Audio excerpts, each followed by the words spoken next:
Imagine diving down the highway, a car you're in accelerating smoothly as you press on the gas pedal.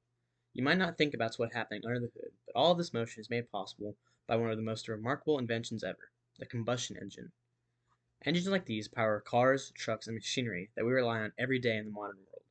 From your morning commute to work to the airplanes that you go on during trips, engines are everywhere. Now, I've researched this topic through three scholarly sources and mechanical engineering texts, and the three ones I used mainly were Haywood, Stone, and Ferguson. Now, in this speech, I plan on presenting the main components of a combustion engine, how they operate, and why it's so significant in our modern world. Now, a combustion engine seems complex if you're uneducated, but it relies on really just a few key parts. The first two parts are the cylinder and the piston. At the heart of the engine is the cylinder and piston. The piston moves up and down inside the cylinder, compressing fuel and air to prepare for combustion. This motion is crucial because it allows the engine to convert chemical energy into mechanical energy. Next are the crankshaft, valves, and spark plugs. The crankshaft transforms the up and down motion of the piston into rotational motion, which ends up ultimately turning the wheels on your vehicle. Valves control the intake of air and fuel and the exhaust of combustion gases. Spark plugs ignite the compressed fuel-air mixture at just the right time to create energy. Now next is how you actually operate a combustion engine. A combustion engine typically operates using a 4-stroke cycle, which usually repeats hundreds of times per minute. First is the intake stroke. During the intake stroke, the engine draws in a mixture of fuel and air.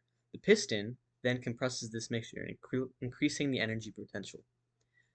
Next, the spark plug ignites the mixture, producing an explosion that pushes the piston down, which is called the power stroke. Finally, the exhaust stroke expels the burn gases, clearing the cylinder for the next cycle.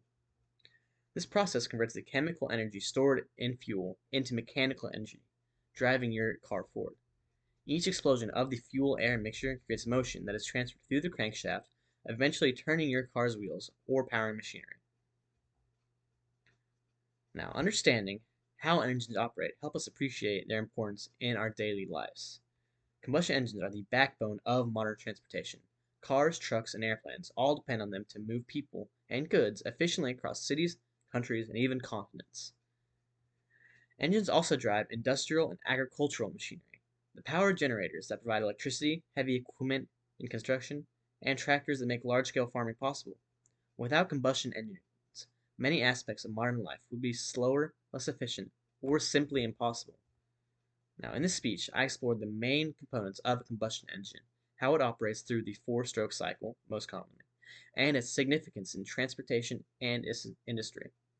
The combustion engine is more than just a part of a car. It is a cornerstone of modern life, transforming fuel into motion and powering the world around us. Next time you accelerate smoothly down the highway, take a moment to appreciate the incredible engineering that is working under the hood.